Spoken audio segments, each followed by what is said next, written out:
What's up, everybody, and welcome back to Tide Talk, the fan-created podcast talking all things Rhode Island FC. We're back to chat about Rhode Island FC's 2-0 loss at Pittsburgh last night. Just a reminder, each episode of Tide Talk is available on YouTube, and if you're watching now, number one, thank you, and number two, please take a second to hit that subscribe button and give us a thumbs up on this episode. You can also find us on your favorite podcast applications like Spotify and Apple Podcasts. If you listen there, we'd really appreciate if you took a minute to leave us a 5-star rating and a short review, as it helps more people find our podcast. If you're not already using the RIFC Club Collector app, make sure you click the link in this episode description and type in the code TIETALK, all one word, to get a free pack to add to your collection. My name is Ryan, and I will be stepping in as your temporary host today in place of Matt. And I am joined by everybody's favorite utility player on Tide Talk, Andrew Quadros. Andrew, how are you doing today? Doing well. We were talking earlier, got a good Patriots victory today too. Kind of helped wash a little bit of the saltiness from yesterday's loss out of our mouth, but doing well. Thanks for having me back. I guess the audition went well last time around.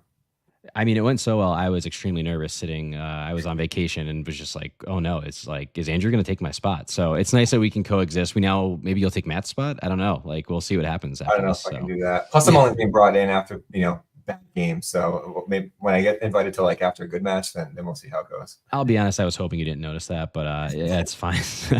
So everybody cozy up. Let's crack a beer and let's dive into this one.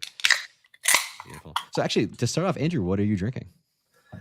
So this wasn't planned originally, but in honor of or in respect of the beatdown that we got, Yingling, based out of Pennsylvania. I figured since they owned this yesterday, I'll drink one of their beers today.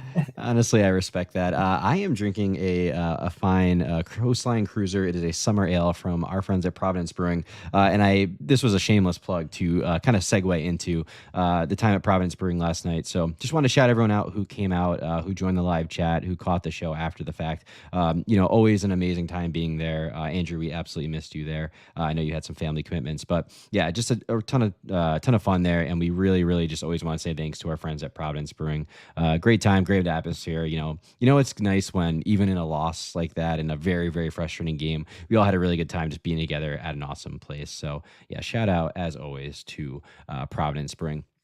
So to kick us off in this one, and some of you in the chat might say that I am filibustering because I don't want to actually talk about the match. But before we get there, Andrew, obviously Matt and I did the away end episode as well as a segment on the Mongols podcast. And I think people kind of heard what we felt going into this match. But how did you feel going into this one? Yeah, a bit of a mixed bag. I mean, I felt really good about where RIFC was at after that victory at home against Birmingham. I thought they were really starting to find their form again, which it felt like had been slumping a bit lately. So I had confidence going into this one. I thought that even with Pittsburgh's stingy defense that we were going to be able to find a way through. And then with Pittsburgh's scoring woes, I figured that we were on our way to a victory. At the same time, I knew Pittsburgh was tough. I mean, we had our own kind of tough streak for the first part of the year. We were drawing a lot of matches, still drawing a lot of matches, but back then we felt like we had more to offer. And it feels like Pittsburgh has kind of gotten into that kind of mode where early on they weren't scoring. They went a long streak, like 8 matches without scoring, but they've been finding their form and they are very well coached. A lot of respect for Bob Lilley as their manager.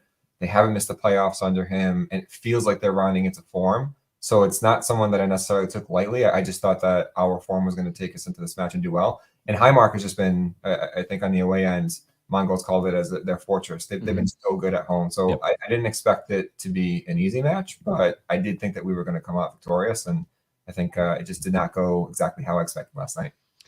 Yeah, that's fair. So I guess to really put you against it, did you think Pittsburgh, were they good? Are they good? What do you think? Pittsburgh is good. Pittsburgh will be in the playoffs. A lot easier to say that now. We will get to the is Pittsburgh in the playoffs conversation at the end of this because it's a fun one. Quite frankly, probably not one that Tide Talk needs to focus too much on, but I think it's a fun debate that's been happening in our community. But Andrew, I agree that Pittsburgh is good, and I think they showed a lot of that last night. So kicking into this match, team released their starting lineup here. We obviously knew going into it there was going to be one change. As Jojea Quizera is awesomely representing his national team, Rwanda, on international duty right now. So that being said, there was some debate. Would we shift Noah out wide? Would we see someone like a Gabby Alves come in that left wing back position? And we did see Coach go with Noah out wide and JJ Williams up top. Any surprises there for you?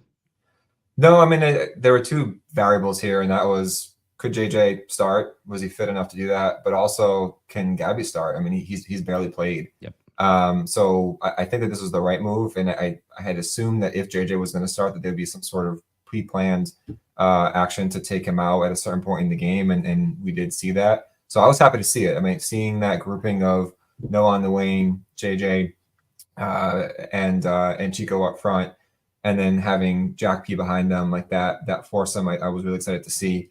I looked back and saw, had this group played together yet this year, and it did happen once, and it was the Hartford match. It was the Hartford match. So they had a little bit of time together, but not a ton, because like all those pieces have kind of come in and out. So I was happy to see Noah out there, and I was excited to see how they were going to be able to piece together for this one.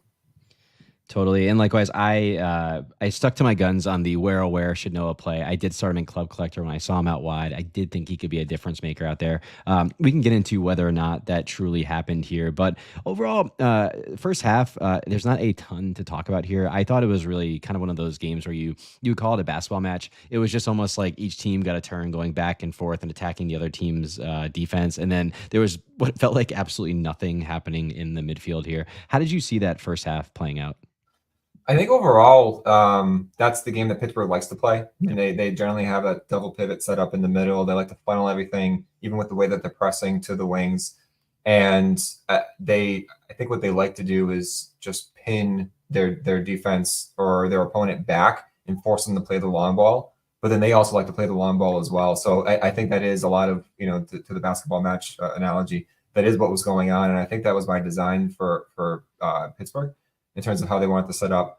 What I liked from Rhode Island in terms of what they brought into the match with in terms of strategy was they tried to break quickly on the wing. So they have Pittsburgh played with sort of like a hybrid 3 or 5-man back line, similar to what we do. And those wingbacks were getting up the pitch.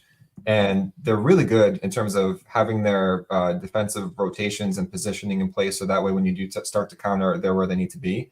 And I think the game plan that Connor came in with was, when those wingbacks were further up the pitch, they quickly hit. So they would bring in someone into the middle, whether it was JJ or Jack P in support. They would play an outlet pass there and then immediately send it over the top or through ball. And we saw that really early on for the first 10, 15 minutes, where we were seeing JJ and Chico get into space. And I thought Noah in particular on that side of the field was doing a really good job of being facilitator there. And for a while, I was trying to figure out, is just Noah's style relative to Quazaro, who just likes to take on guys and go up the wing and try to beat his man. And Noah was just a little bit quicker. But I do think that was what they were trying to do. And it worked. I mean, for the first 15, 20, 30 minutes, it felt like they were creating opportunities, and there were one more pass or, one more opportunity or a slight break our way from really getting a chance to score. We had a penalty shout for JJ that I don't think it was a penalty, but that was early on. Mm-hmm. Yep. There was another one that was an offside to Chico where he hit the post. And in the replays that we saw, I actually don't think he was offside. I think he was on, but still he hit the post anyway. So while it was a basketball match, I think it was by design, but I think that they were playing around that pretty well. No, right on. And I do think it was a really interesting match. I think we clearly had an idea of really using JJ's height and physicality in the box to try to, really work off of corners and try to, it seemed like there was a lot of like JJ and Chico kind of against the world happening, or even one of the wing backs, and trying to get it in the box to them. I said it in the Tie Talk chat earlier. I came out of the first half just being incredibly impressed by their goalkeeper, Dick. I thought he just did an amazing job commanding his space in his area. And really, like, it's not often you see like JJ bounce off somebody, but he was just a massive, massive presence there. I do think RIFC took that into account in the second half. You will see a difference in the stats there. But that was one of my biggest takeaways, is that, we had an idea that maybe we could cause them some problems that way, and it just did not play out due to a pretty great performance by a keeper who's been in form for the majority of the year. He also did well just to kind of help be a part of that defensive line. A lot of what we talk about with Koke in terms of just being there as an additional member of the defense. If Pittsburgh's trying to get their opponents to send the ball over the top, then it makes sense that you have that kind of high pressing keeper to be able to just knock everything down and send it back over. So he was great. I mean, he officially didn't have any shots to save, but he was excellent at the same time. Like he had a really good game for someone who didn't have any shots to save. Yeah, it's one of those things that's hard, right? Because like with a keeper, you're obviously going to look right at the stats of how many saves do they make. Where there's almost like a like a version of a really good keeper performance where they don't make saves because of what they did. And I think his performance and his kind of demeanor of commanding the area and just not allowing anything to really develop in the box, I think that made a huge presence on this game, both in the first half, but then our kind of change in strategy in the second there. Perfect. So I want to kick to the stats here for the first half, but I am not going to shut off like RIFC did to end the first half. So we will get to their goal now. I will caveat this. I do, when I put the stats in here, the goal videos, I like to let them run for a bit to show what happened in the buildup. And this one particularly really annoyed me this morning. So I'm going to put this one up.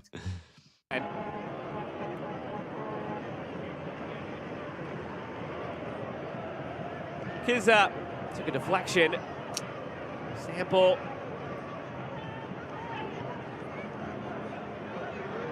The last opportunity here for Rhode Island if Dequa can get it forward. Loses it. Instead, maybe it's a final opportunity for Pittsburgh. Griffin feeds it wide. Jackson! It is debut for Pittsburgh. Loaned here 2 days ago. So, Andrew, actually, I want to bring this back up here really quick. Can you just read to me what is the time on the clock right there? That'll be 49:27. So there are two moments in this where I just like was dumbfounded. Number one, on the throw-in, why are there not two people like guarding the two, like the thrower and the person receiving the ball? The person receives the ball and he's just by himself. Turnbull comes up to challenge him, but like, why is that not happening? And then number two, just boot it out. Get to halftime. There is 10 seconds left, if anything, and we allow them to basically be breaking on us just with a complete broken press. So just truly, I was shocked in real time, and rewatching it this morning, I was just dumbfounded at that goal. Yeah, my dumbfoundedness kind of started with the Chico touch and what he wanted to do there. But you're right; it extends further beyond that. They were in the dying seconds. It's funny because, like, from a momentum perspective, I thought that despite not scoring, despite not having an official shots on goal, I thought Rhode Island bossed much of this match, and I thought that they actually were the better team. I was happy with the game, with the plan of attack that they brought in. And then right around that 45th minute, as we started to get the stoppage time, it started to turn a bit. And when I saw 5 minutes on the board, I was like, I don't know if I like that, because it started to feel like Pittsburgh was really starting to grow into the match at that point in time. And then throughout those entire 5 minutes, they just kept like pouring it on. So you're right. At that point in time, you're in the dying seconds. Just get rid of the ball. I think it was kind of a sloppy effort to get rid of it. It went to Chico. Chico took a really bad touch with men around them. He tried to turn into the field.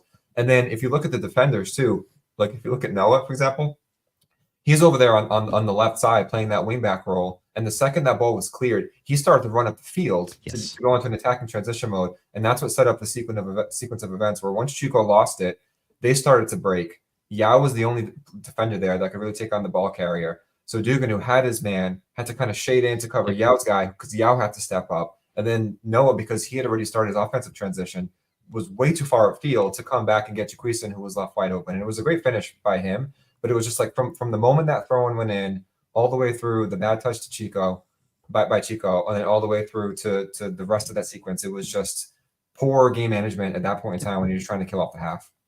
For sure. And I think Coach Almeida really nailed it here. We were really all out of place, very, very out of position, especially between the 61st and 40th minute, which we will get to a bit more. So, yeah, going into halftime, I think, it's really funny. Before that happened, I think you kind of mentioned this, is like, my whole take on the first half until that point was, I feel like this is going to be a lot like the Birmingham match where we're doing well, we're controlling it. We feel like, we weren't doing anything amazing, but we also weren't conceding a lot of chances on their end. So I was like, okay, maybe we'll break them in the 70th minute. And the minute that goal goes in, it completely changes everything. As we've talked about a ton, Pittsburgh, they don't give up a lot of goals. They don't give up a lot of chances. They don't give up a lot of shots. Like, that's their whole MO. And the minute you now have to, the extra onus is on you to create, I think it really puts us in a very, very tough position there going into halftime.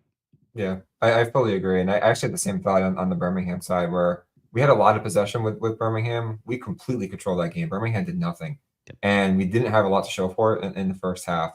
Pittsburgh wasn't quite as outshone in the first half by RIFC as Birmingham was. Yeah. It still felt like we were taking it to them, and then if we continued on, we'd find a way to break through. So that was a backbreaker to have that, knowing that the type of defense that they play.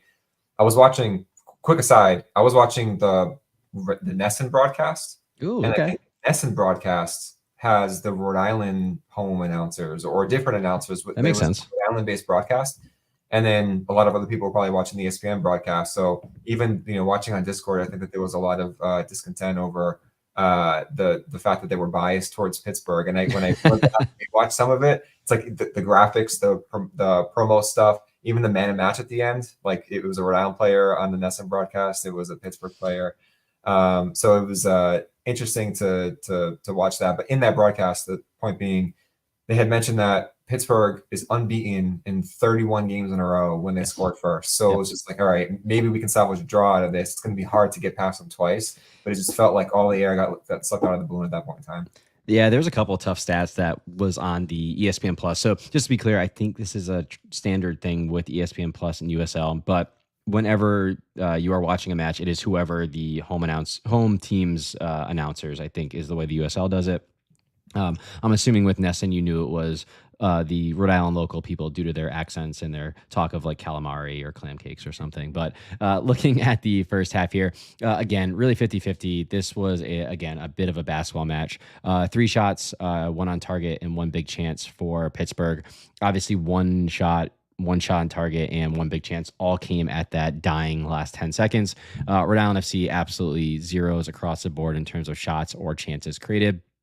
When we look at passes, again, it was very 50-50. Fouls, very 50-50. One thing I did think was very interesting in this match, so Pittsburgh only had 1 corner in the first half. Rhode Island had 4. These were the only corners Rhode Island had, all 4 of them. And I was really disappointed at the way that we executed these. It seemed like we were in kind of 2 minds.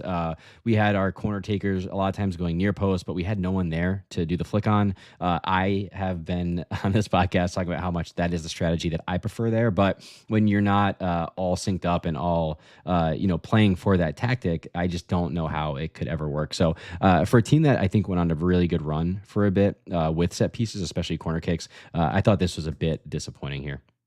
Yeah, and what I've noticed with them, it feels like for most of the season, is that they get into one plan of attack on those corners and they just stick with it for a while.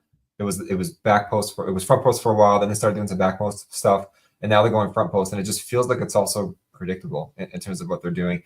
I'd say that's largely the case even with their set pieces. One thing I do like about having JJ back in the starting lineup is that what has been effective for a lot of this year are those long free kicks. They just send it to the back post and have JJ knock it down back in. And it was good to kind of see them bring that back up. And that one, even if you know it's coming, it's still tough to defend because you're not going to commit a bunch of people outside that area to go and try to get JJ to block it. But it does feel like there's a lot of predictability that comes in a lot of their different set piece taking. That's definitely been the case in the corners.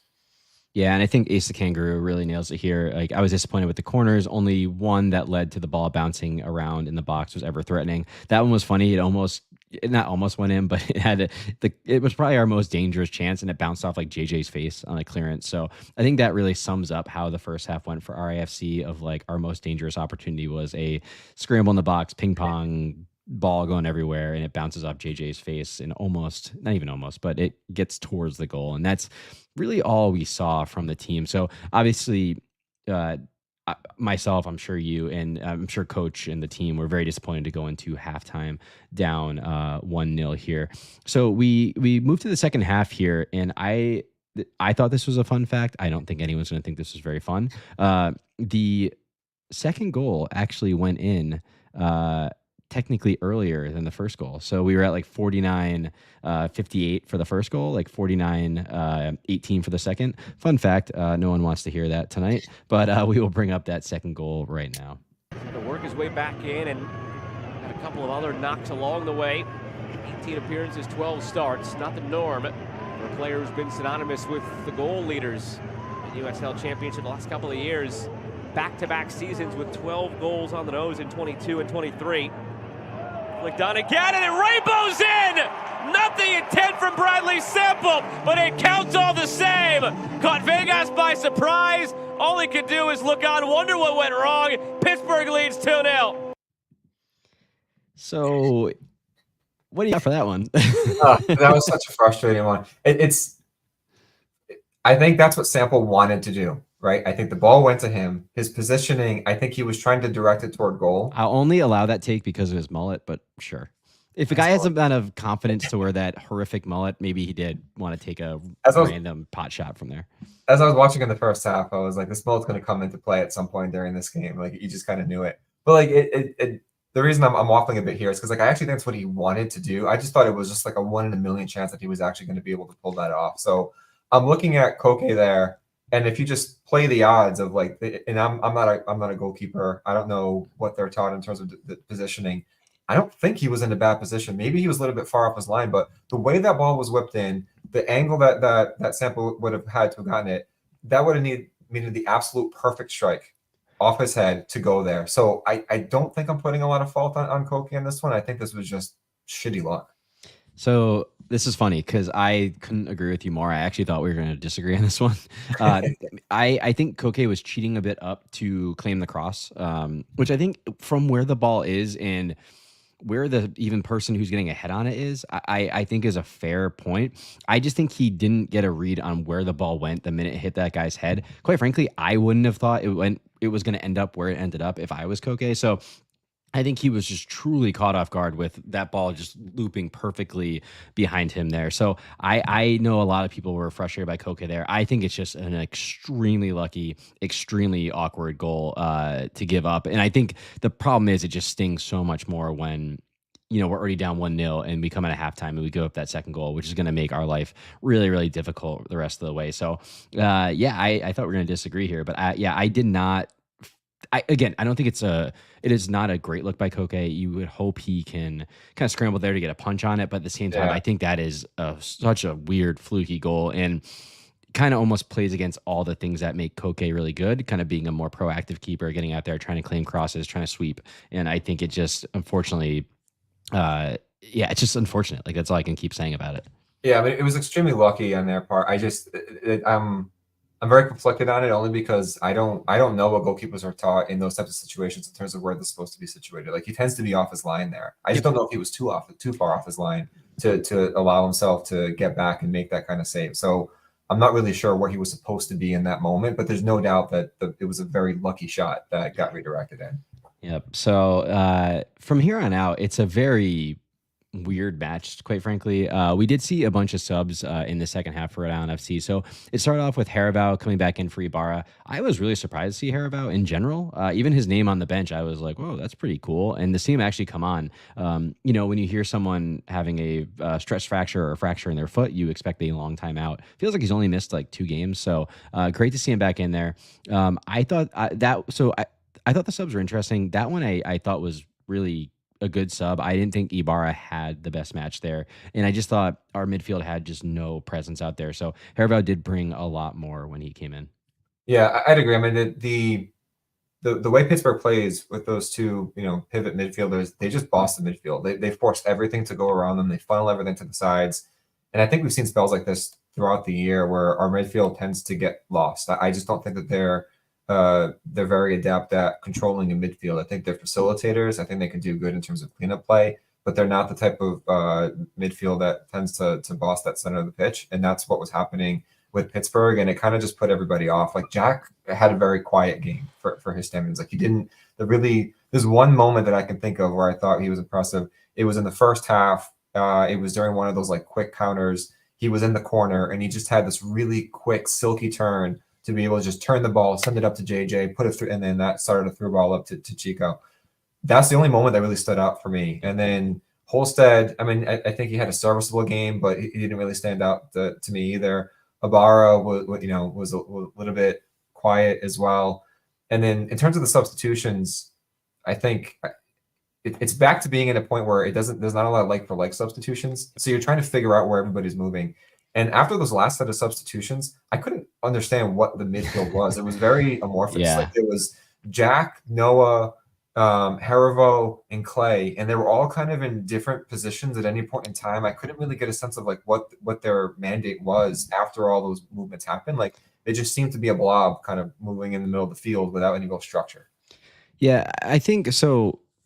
Going through the rest of those, just one thing on the initial, the Haribo, Ibarra, Clay kind of trio there.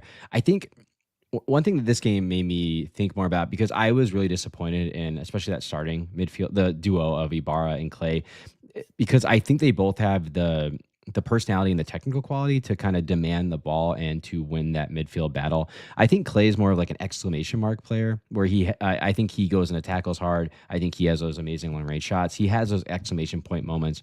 And the nice thing when Ibarra and him are working well together is Ibarra is kind of doing a lot of the dirty work, a lot of the behind the scenes work that might not be praised. I just don't think Ibarra had much. He didn't get on the ball. He was not progressing it to the final third. And that's really what you need, that companion for Clay to do. So I do think Haribo, and we can dive into the stats a bit more at the end of this, I thought he was a better partner for Clay in this one. As Andrew mentioned, there were a couple more subs here. So we made a pair of subs a little bit in the 70th minute. We had Gabby for JJ, which moved Noah to actually more, you would think he wouldn't have to striker, but it was kind of more of a dual 10s with Jack P up there, which I thought was really interesting. And then we saw Frank for Stoneman there. So what do you think of those two subs? I don't know. I didn't feel like there was really much doing at that point. Like anyone they really were putting in, they struggled because Pittsburgh just had such control over the match. And like, Doyle coming in for Turnbull, at first it looked like he went up and then he kind of went over to the right wing. The Darcy, I liked seeing him just for his height and the hope that we might just be able to whip in some crosses. And I think he offers a little bit more going forward than Stillman did, which at that point in the match, when you're down 2-0, it makes sense. So like I think on paper, I liked what they were trying to do. I feel like they were trying to get more offensive players onto the field to try to claw the game back, but in the end, it didn't really feel like anything was really making a big difference. That sub of Haribo coming in, I thought he did help to stabilize the midfield early on, but it still didn't lead to a whole lot. And then once all those other subs happened, it didn't feel like that structure really lasted for all that long. For sure.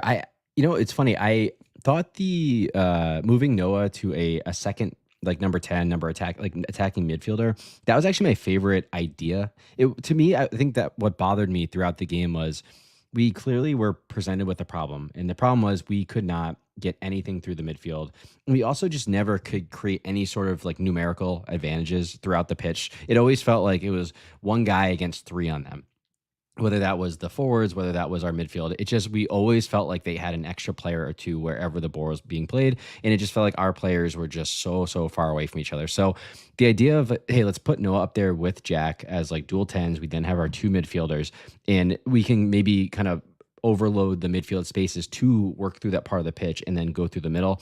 I thought it was an interesting idea. I don't know that it worked out. And I almost was like, this feels a little too late for that kind of idea, because the problem persisted for a very, very long time in this match. So in the final one, we did have Doyle for Turnbull, which then we basically could say this whole show is, where did Noah go the whole match? He went from striker last match out to left wing back, then went to number 10. Now he's at right wing back here. So fascinating there. I did think Turnbull needed to come off at this point. He was so close to getting that second yellow, which would have been an absolute disaster there. But yeah, anything on the Doyle sub? And I've expressed my opinions on Doyle. I just don't see a lot out of him. Like even and to be fair, like I'm saying with these other subs, it didn't feel like anything was really going to work. So having Doyle in there as an extra offensive player, I think that was the right move. I just didn't really see a whole lot out of him. I had trouble tracking him early on because I do think he started by partnering with Chico, but then he went over to the right wing. So they just felt like even after these subs, they were rotating them, just trying to find the best fit, and nothing was really working. So for Doyle specifically, not a lot of good things I can say necessarily about yesterday, but I think that was really the case for a lot of the team. I think one thing that Pittsburgh did really well and surprised me was when you hear about a team that's as stout defensively as they are and has trouble scoring, you kind of just assume that this is a team that likes to play in the low block, is very rigid. And they were the opposite of that. I mean, they had that high press on us the entire match. They didn't give our people any space to do anything. They forced us to send balls over the top. and they were just stifling. They were swarming all over us the whole match. And I will give them credit because they went up 2-0 and played that entire second match essentially up with a 2-goal lead. And they did not play like a team that was up 2-0. They didn't sit back. They didn't invite pressure. They continued to just pour it on. And we just had no answers. Like Rhode Island had no answers to how swarming they were every time we got the ball. No, so yeah, just to share the kind of second half that's here. Like, so what's really funny, so Rhode Island had 71% of the possession in the second half, but I don't have the field tilt with me on me right now, but I know that it was horrific. When you look at who on Rhode Island had the majority of the passes on the night, it was all the center backs. The ball was just being constantly trapped back there, and we just had no route to get it into the final third and to like maintain pressure there. So yeah, their high press, their mid block that they had going, I thought was exceptional. And they're a team that, we talked about this in the beginning of the podcast. Are they good? I think they're going to be an absolute handful for anyone else. And, I think Coach Almeida, I brought his comment up here. I thought it really nailed it. It was honestly all around just a horrible game yesterday. It's the formation sequence 5-3-2 that Pittsburgh plays that demoralized RIFC. Again, I think he nailed it. Like, we just could not break through at any layer or any level. The only place that we looked even remotely comfortable was when the ball was at our center backs, and we just had kind of no real ideas on how to get it out here. So, like I said, 71% possession in the second half here for Allen FC. Again, only 2 shots, 0 on target. They both were blocked. They both were outside the box. Quite frankly, just an brutally disappointing second half for a team that was chasing the game. 0 corners. We only had 3 touches in the opposition box. I can't speak low enough about how disappointing this was from a team that, again, was chasing the game at least down 1-0 and immediately down 2-0 here. Yeah, it just felt like they had no answers. I mean, Bob Lilly has a great reputation. His teams always play this style. They're very difficult to break down. And it didn't feel like there were any answers, really. I mean, the plan of attack that they came into the match with, I did like, because I think that they recognized that they were going to try to be forced to try to send the ball over the top, that they were going to try to get pinned back. And their idea was to kind of just pinball this up and just get it up the field as fast as possible. I think what happened then with Pittsburgh is they adjusted a bit, and they started to send their wingbacks not as far up the pitch. And they might have done that by I think they even rotated some of their defenders and their midfielders to allow them to really not be quite as exposed. And once that happened, mid to late first half, those opportunities really started to dry up for Rhode Island. And then we had that kind of onslaught at the end of the first half that put us down 1-0. And then there was nothing going from there. So this is a theme that I brought up even the last time I was on with Matt, with the Lada match, where it feels like they've come into a lot of these matches with a pretty good plan of attack. And if they don't capitalize on them, then once the other team adjusts, it doesn't feel like we have a plan B. Like that, it just feels like we keep trying the same thing and it doesn't work. And then there's no other answers unless there's individual moments of brilliance that we end up getting from the players late in the game. I couldn't agree more. Like I said, the only thing I thought was redeeming from a tactics perspective was us trying the Noah at center mid, but again, way too little, way too late. And I thought there was one thing. It's like, one side of it, you really want Kano and his coaching staff to be able to adjust mid-game, whether that's giving players certain instructions, things like that. But also, you want the players on the pitch to recognize the problems and be able to solve some of that themselves. And I thought on both fronts, we just were absolutely unable to adjust to what Pittsburgh was doing the entire night. There's an interesting debate going on in the chat, which I would love your take on. Was this our worst performance of the season?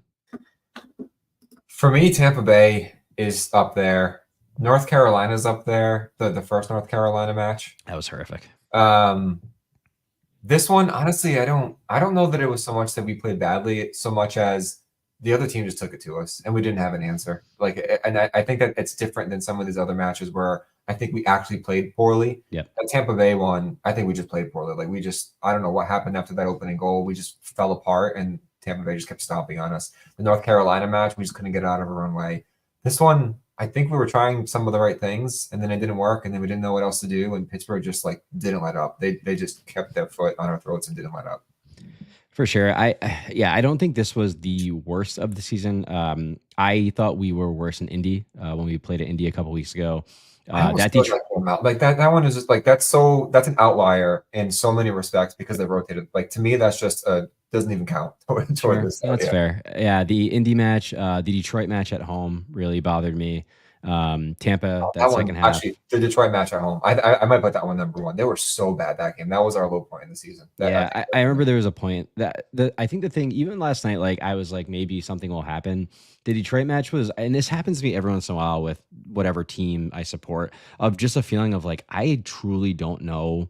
Like, I don't know how they're ever going to get even a shot on goal moving forward. At least this game, I was like, I kind of get what they're trying to do. That game, I just truly was like, there's no, like, I might as well leave. There's no point of this, the rest of this game. Like, this is going to end with Rhode Island with a 0. Whatever the other team has is what they have. But I had a true level of hopelessness that game that I haven't felt in others. So I have in my notes from the match last night, unlike usual, I didn't ever feel like they were going to come back in this one. Nope. And it part of that was, you know, you had the goal at the end of the first half and then the goal at the beginning of the second half. So like there was really no time to feel like we were going to get into it other than the halftime break.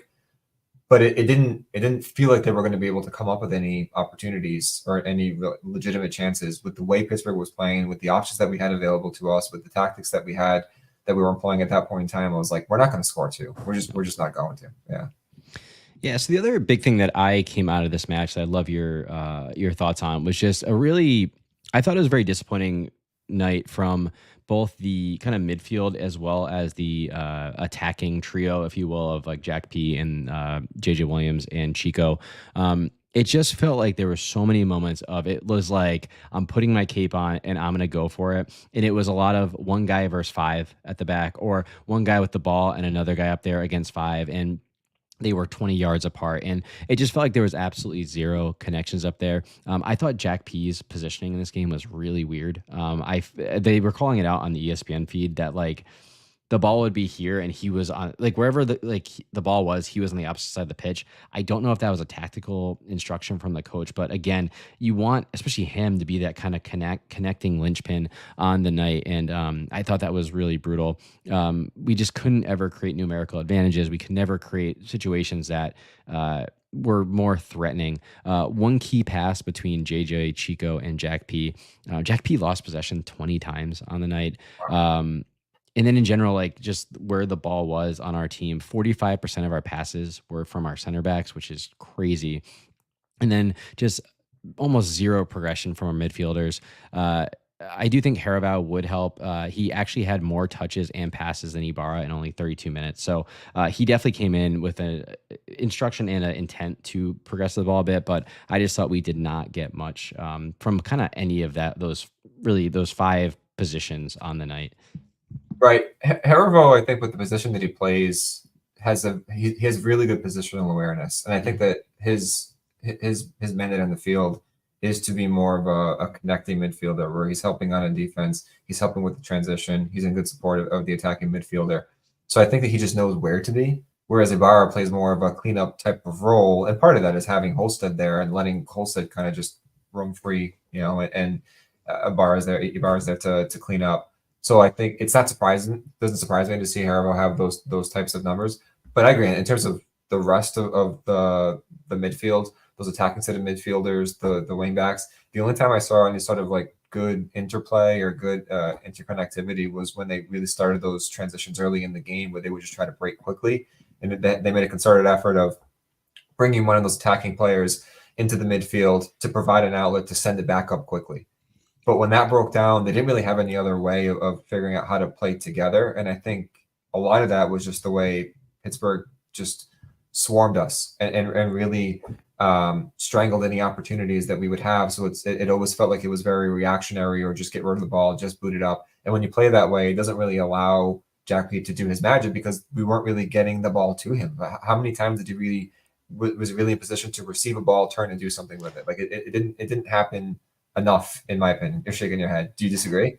The only thing is, I think Jack P has some blame at that, where I don't think he made himself available to get the ball. So while because he didn't get it, he couldn't do anything with it. I think him not getting it was a bit either on him or on the tactical decision to basically hide him on the opposite side of the pitch wherever the ball was. That's totally fair. I mentioned earlier that the Nesson broadcast was the Rhode Island broadcast. So I'm assuming that they were going to pick a Rhode Island player no matter what for man of the match. Their man of the match was Jack P. And it just felt like they had no idea who to pick. And they were just like, F it, Jack P, he sounds good. Let's give it to him. But I was dumbfounded at Jack P. I would have. I mean, I would have had a very difficult time picking someone last night. I think FotMob and SofaScore had it as Clay Holstad barely, but I don't think anyone earned it last night, and I think they would all agree there.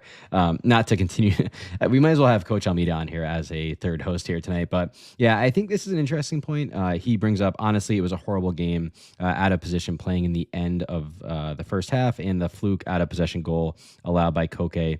If it wasn't for those two mistakes, it would have been a 0-0 game, honestly. But when you have one shot at goal in the night, it's not a good sign.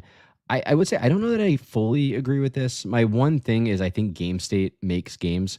So yes, while Pittsburgh might have looked as threatening throughout the entire match, they didn't need to look threatening. They conceded absolutely nothing, like you said, one shot on goal or two shots that we had all night. And when you have a 2-0 lead, you don't have to go and try to create anything. So it might have ended 0-0 if those goals don't go in, but I do think Pittsburgh was the better team on the night, and I think they were a deserved winner there.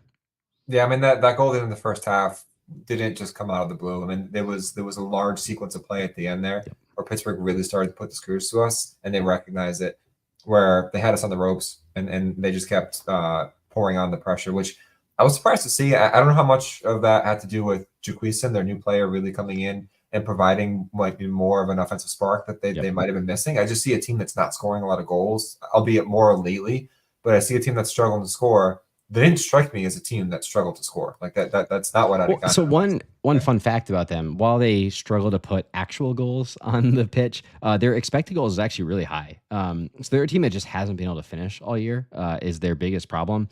And from when talking about Taman goals, it seemed like Chico was kind of a solve for that last year. But yeah, this team isn't one that they're like expected points. Again, this is a lot of expected. So everyone can call me a nerd in the chat, but more or less, they like should be in third place or so in the league with kind of the expected goal differential and expected points they have and things like that. So they're a team that's like, again, the expected goals they give up and the chances they give up, the shots they give up is legit. They don't give up much, and they should be scoring a bit more. And that's why I was, to bring this back all the way to the start of the conversation, I was someone who said, I think Pittsburgh's pretty good and I think they're going to make the playoffs. So we will see on that one. Yeah, so Coach said earlier that they're going to be, or maybe you did, like a tough team. I was thinking that early on in the session, where whoever plays them in the playoffs, that they're going to be a really tough out. So I'm almost glad that if we do make it, that we're going to be on the same side of the bracket there, because I think they're going to be a really difficult team to knock out in the first round. Absolutely agree. So before we move into the social channels here, did you have a good, bad, the ugly, or an RIFC, or just RIFC in 3 to share with us? Yeah, I had held on for tonight. So I mean, my RC in 3 was ugly. It was just very ugly all around. I mean, they really didn't have a lot of shiny moments throughout the whole thing. So that's what I was rolling with. Awesome. And mine was, who is this? I thought this was a really weird performance from a RIFC team that we haven't seen something like this. There's a couple RIFCs in 3 that I will share that I thought did a better job of what I'm trying to get at. So we'll get there. And Andrew, do you have a good, bad, ugly for us here? I really struggled with the good because there really wasn't a whole lot. I've said it a few times here, but I think that the initial combination play that they had along the wings, particularly on Noah's side, I thought looked really dangerous. And it was kind of fun to see them play with a different style along that left flank than we're used to with Quezera. I mean, Quezera usually just takes the ball and tries to run past a guy. Every once in a while, he might cut in. So seeing Noah play more with the people around him, getting the ball out quickly, try to receive it back, send it into the box. Like, I thought that was working pretty well, and I was hoping to see more of that. And I'm hoping that that's something to try to introduce into their tactics more going forward. For bad, I think it was, no shots, including Dikwa. Dikwa didn't have a single attempted shot. So while we're saying there were no shots on goal or shots on target, Dikwa had 0 shots, period, aside from that one that hit the post. I think the only 2 official shots were Noah and Clay outside the box that got blocked. I think that's right. The official 2. And when you're, I don't know, for Chico going back to the team that he won the Golden Boot with last year, it didn't feel like he was aloof or anything. Like, he was very engaged. I thought he was very active. I thought he was very involved, especially in that first half. but to come away with no shots is frustrating. And I think looking at the away on last week and talking to Mongols, I could see his laughter almost when we were asking like, how do we get Chico going? Because what they had with him last year is very different than the experience that we're getting from him this year.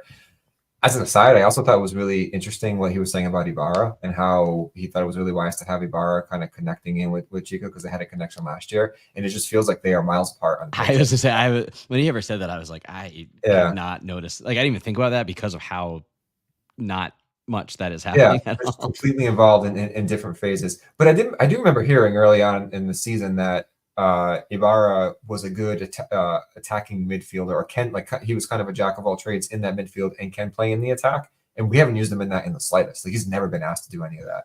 Yeah, it's hard. It's hard because I didn't see Ibarra at Pittsburgh, and seeing him here, I can't imagine it. But yeah, it's hard. Yeah. So was that your 3? Or that was my bad. And then my ugly was just recent road form. And yes. I remember discussing after the Loudon match a point raised by Susan in the Discord where it feels like our home and road forms have flipped from early on in the year, and that's continued since I've been on last. We had a really good performance at home against Birmingham Legion, and then we go away and lay another egg. So in our last 4 matches, draw against Detroit, loss against Indy, draw against Loudon, loss against Pittsburgh, and we didn't really look good in any of them. Yep, I couldn't agree more. I think there clearly has been a switch there. We actually are looking like a really formidable home team, which would have been amazing if we were scrapping by to get that home playoff spot, which I think after last night is going to be a little tough. There was a bit of debate at the live show where we did a playoff playoff prediction game, and whether or not we would be in that 4th or 5th spot. And I think, unfortunately, we all picked a win last night, and I think, or maybe Matt picked a draw, but either way, dropping all 3 points here was really brutal for that. So quickly for my good, bad, the ugly, I had good. Zach's back. I do think he will be someone who we're going to see be a consistent starter alongside Clay there. And I do think he brings a bit more dynamism to that position than Ibarra does. My bad was no shots, similar to yours. I think that one is extremely self-explanatory. And my ugly was really just like the inability to adjust, the inability to tactically shift. I think Scott put it, or Tyler put it in the chat here. Yeah, I felt like Kano got really outcoached here, and I kind of agree. I mean, it was a bad game. They completely stifled us with their tactics, and we just had no answer to what they were doing. And quite frankly, I don't think it was a very complex thing that they were doing. They were just choking out the middle, and we could not make them pay in any regard here. So yeah, pretty tough. Looking at the chat here, I know there's some that have come up throughout, so I will get to them. Scott's good, bad, the ugly. Number 1, good. Gabby gets minutes. Agreed. Bad form, bad football, totally outplayed. Ugly, we lost. We weren't beaten. Could have tripled our output there and still soundly beaten. Couldn't agree more. Again, you tripled the output. 6 shots, 0 on target. Just absolutely brutal. Coach Almeida has an RIFC in 3. They are fucked. It's exactly what I said. Thank you for giving us our explicit rating as usual on this one. Scrolling back again, I think some people put someone right when they came in. RIFC in 3. Kevin has Pittsburgh in the playoffs. Matt Hands has RIFC in 3. Pittsburgh's not dead. And now going to the socials here on X, aka Twitter. Kevin has in the playoffs. I think it's still the Pittsburgh side of this. Evan, aka Terminator, has Kevin versus Evan. I did get to watch that live. If anyone has ever wanted to be like, what is Call Hog Corner like without a mute button? I got to witness it last night. Wouldn't recommend it. Next up, Evan also had worst performance ever. Totally agreed. Dookie Main, aka Colin Cleary, which is an unbelievable name. Outclassed, outplayed, inconsistent. Couldn't agree more there, Colin. Moving over to Instagram, we have Scott, aka Rhode Island FC UK, unwaveringly poor performance. Scott's bald head, aka Liam, come back stronger. Totally agree. Boys need to rebound here. Carlito away, depressingly bad performance, and WTM 1970 worst game yet. I know we talked a bit about that, and Yeah, might be the worst one yet. Moving over to Facebook, we have Don Lindbergh with no game plan. Totally agree. And Coach Almeida again wasn't their night, which I think we talked about. And then we'll wrap it up here with the Defiance 1636 Discord here. We got Leo, who always has just great takes. His good early defensive plays from the back three and dangerous crosses put in towards JJ when he was actually making runs at goal. Bad midfield had a little shape till Haravow came in multiple times in the first half. A ball bounced into huge open space for Pittsburgh player to run onto in our defensive third where someone in Amber probably should have been. Felt like it was also pulled JJ away from where he was making runs up top. Agreed.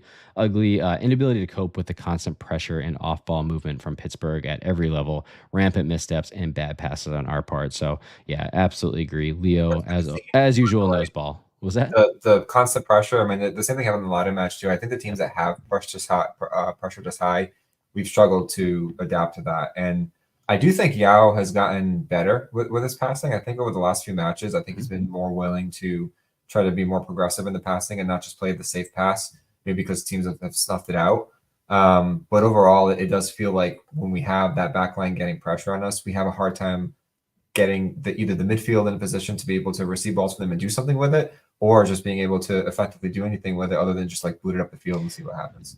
Well, I think that, it's just tough when we are being pressed. It feels like the only solution we have is either go along the JJ or get it out to the wing backs. And I would like to see more balls cutting through to our midfielders showing, and then because that's how you bypass the press is going you cut. If you have a line breaking pass that takes out two of their press, all of a sudden their press is completely disjointed. So again, I'm hoping someone like a Haravow who has a security and a bit of that positional know-how can help us with that, because I don't know that that's like the best part of Clay's game. And I think Ibarra hasn't shown enough of that ability to, use his technical quality on the ball to receive, turn, and break the press there. So yeah, I think that's a huge thing. I hope the boys over the next week at practice can work on, because it's a clear missing piece of our build-up play of using those two midfielders to break the other team's press, and just even to break teams down too. If we could get that going, we would be a lot more dynamic. So then it opens up it allows everything else to work a lot better, because if you have a third option, you can't just nullify the two that we know about. So yeah, I do hope Haravow can help with that. I think he can. I don't know what Amos has in terms of what's in his game and when he's going to be really fit. But if he really is like that 8 position type of player, that might be an opportunity to do it. The only other thought I have is, do you end up trying to put Jack P in a position to drop further back? I don't know if that's part of his game, but there's something different about him when you look at him with the other players on the pitch in terms of what his first touch looks like, his silkiness, his ability to shake defenders off. And if he was in a position where he can come further back and receive a ball from the defense, turn and find someone. But to do that, you then need maybe Noah in front of him. So it's a more attack-minded midfield, but maybe for certain opponents, there's a way that they can make that work. But I do think there is a world where you could have a rotation happen where it rotates Jack P into kind of the base of the midfield, so he can collect off the center backs and go from there. So I do think, again, that's another way to solve this same problem is, how do you rotate the midfield so you are getting your players who are a little bit more comfortable on the ball and can break those lines on it? So yeah, again, I think that's a great, not to make this an Arsenal podcast, but Arsenal do that with Martin Odegaard. He rotates down to take it off the center backs, and it works really, really well, because especially you're not expecting your number 10 or your attacking midfielder to do that. So again, I think one thing that I would like to see more of is us throwing different things at the opponent to confuse them a bit, because we have plenty of players who can do a lot of that. So we will see there. Just to finish up Leo's RIFC in 3, cracked under pressure, which I think is interesting. We go to Tyler, RIFC in 3, life is pain. I gave that one a 100 there. Good first half, pre 45 plus 5. Thank you for caveating that. Bad the rest of it. Ugly 0 shots on target. Shout out to Tyler. Sarah has RIFC in 3, should have punched harder. Totally agree there. Matt Hands, who is going to have his great post-match lookout up tomorrow. RIFC in 3, what was that? Totally agree. Good, Providence Brewing, always shout out to them. Bad, no shots on goal, and ugly Evans take on Pittsburgh. Terrace has RIFC in 3. Very disappointing outcome. Good, there was no good. It's hard to argue with that. Bad, gave up 2 goals. Ugly, no shots on goal. Sarah is back with her good, bad, the ugly. Good, the Blue Raz slushy at Providence Brewing. That was a hit last night. And this little end of summer, kind of different drink you can get at a brewery, which I shout out to Providence Brewing, continues. Bad, no shots on goal, and ugly, the whole game was shit. Couldn't agree more, Sarah. And finally, wrapping up with Mike Howard here, RAFC in 3, looked like April. And I thought, so when I mentioned earlier, I thought there was a person who nailed kind of the summary here, and that was it. We haven't seen this team look like this in a very, very long time. Ton of ball, very sterile dominance. Couldn't figure out kind of how to create anything. And I couldn't agree with Mike's take more here. Looked like April is super insulting to the team in a way, but also very, very accurate. His good was stunning stadium views, skyscrapers, boats, trains. I couldn't agree more. I was counting the boats as I went by because I was trying to disassociate with what was happening on the pitch. Bad, JJ looked badly slogged down after that goalie contact. I agree. He did look a little banged up. We know he has been potentially carrying something, so might have aggravated it there or added a new something on there. So hopefully JJ can get back fully fit at some point in this run-in because, while he was kind of looped in with the rest of the team last night of not having a great performance, I think his presence only elevates his team.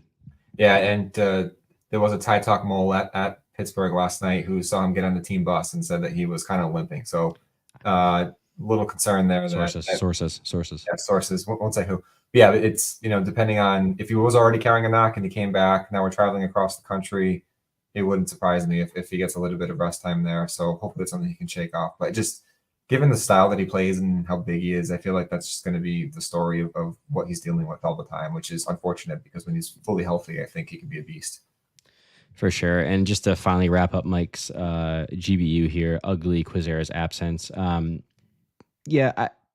one I could see. I don't know if Quizera would have made a huge difference in this one. It seemed like just fundamentally we were just very broken from a tactical standpoint. I don't know that Quizera being out there versus Noah would have changed a bunch, but you never know. Quizera has been a phenomenal player for us, especially over the past few months. So always helpful when you have more of your best players on the pitch.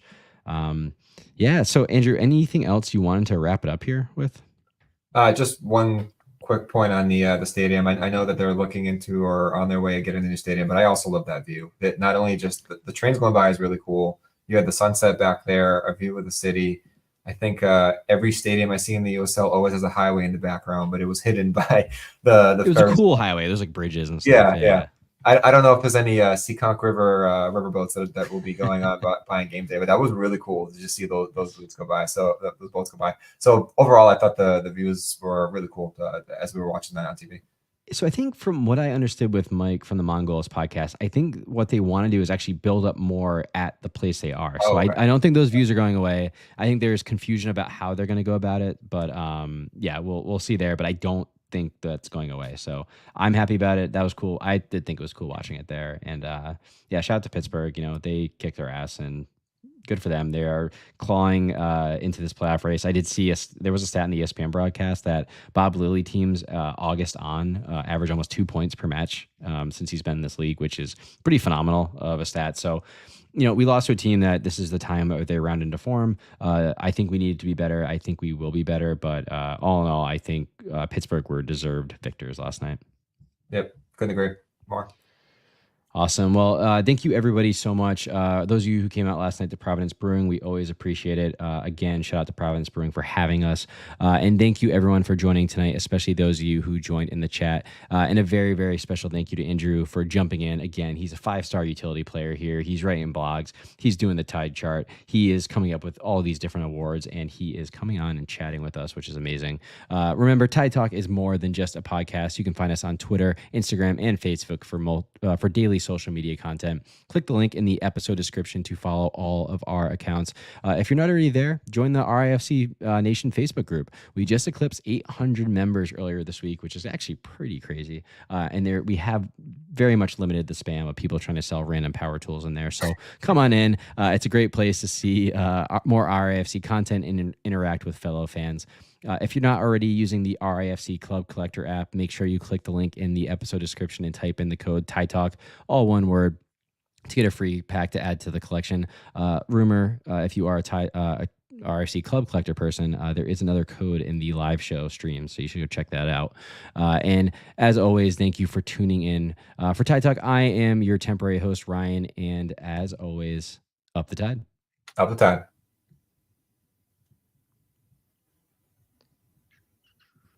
Forgot how to find the end thing. There it is.